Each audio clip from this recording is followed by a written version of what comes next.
Hello students, हम आ गए हैं question number 9 exercise 8.1. We need to calculate y and we are given that p, q and r are collinear points. collinear points क्या होते हैं? यानी वो पॉइंट्स जो एक ही लाइन के ऊपर लाई कर रहे हों वो कोलिनियर पॉइंट्स कहलाते हैं और हमें p, q और r के कोऑर्डिनेट्स भी गिवन हैं. अब यहाँ पे देखें, हमारा जो मेन वर्किंग थ्योरम होगा वो ये होगा कि 3 points are collinear. 3 points collinear होंगे इफ़ देयर ग्रेडियंट या slope P Q Q R and P R R equal.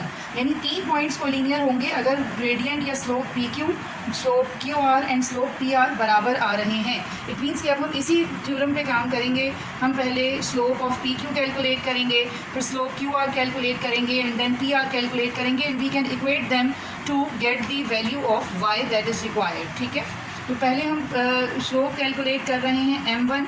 इसको हम कह देते हैं slope of P Q and this will be equals to again the same formula y2 minus y1 over x2 minus x1. और अब हमारे पास p जो है this would be x1 y1 and q would be x2 y2. तो ये बनेगा 2 minus y over 5 minus 4 and after solving them 2 minus y तो solve नहीं होगा, 5 minus 4 will be 1. so m1 will be equals to 2 minus y क्योंकि हम denominator में 1 को कंसीडर नहीं करते and this would be our equation 1. अब हम कैलकुलेट करेंगे m2 and let it mark as slope of Q R. So now same formula but x1 y1 will be q and x2 y2 will be r.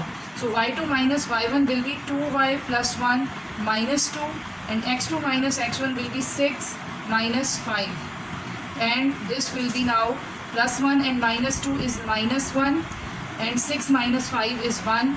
So m2 will be simply 2y minus 1 and mark it as equation number 2. Now m3 can be taken as slope of pr and p will be now x1 y1 and r will be x2 y2. So m3 will be y2 minus y1 means 2y plus 1 minus y over x2 minus x1 6 minus 4. 2y minus y will be only y plus 1 and 6 minus 4 is 2 and this is m3 and we can mark it as equation number 3.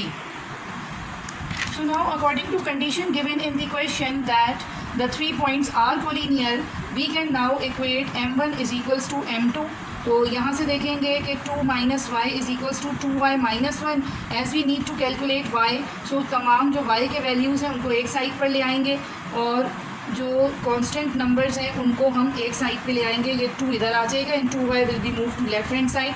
Negative y minus 2y is negative 3y and minus 1 and minus 2 is negative 3. ये cancel होगा, negative sign negative से 3 over 3 that will be y is equals to 1. तो ये देखें कि यहीं पे ही हमारे पास y की वैल्यू निकल आई है.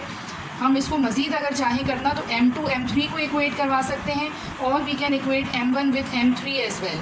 ठीक है, लेकिन यहाँ पर इसकी फर्दर ज़रूरत नहीं है क्योंकि we just need to calculate y और वो हमने एक ही कंडीशन लगाई है, उसी से हमारे पास ये कैलकुलेट हो गया है. So no need to go for confirmation कि हम m2 m3 या m1 m3 को इक्वेट करवाएं, इसकी ज़रूरत नहीं होगी. ठीक है, यही इसका रिक्वायर्ड आंसर आ जाएगा that y is equals to 1.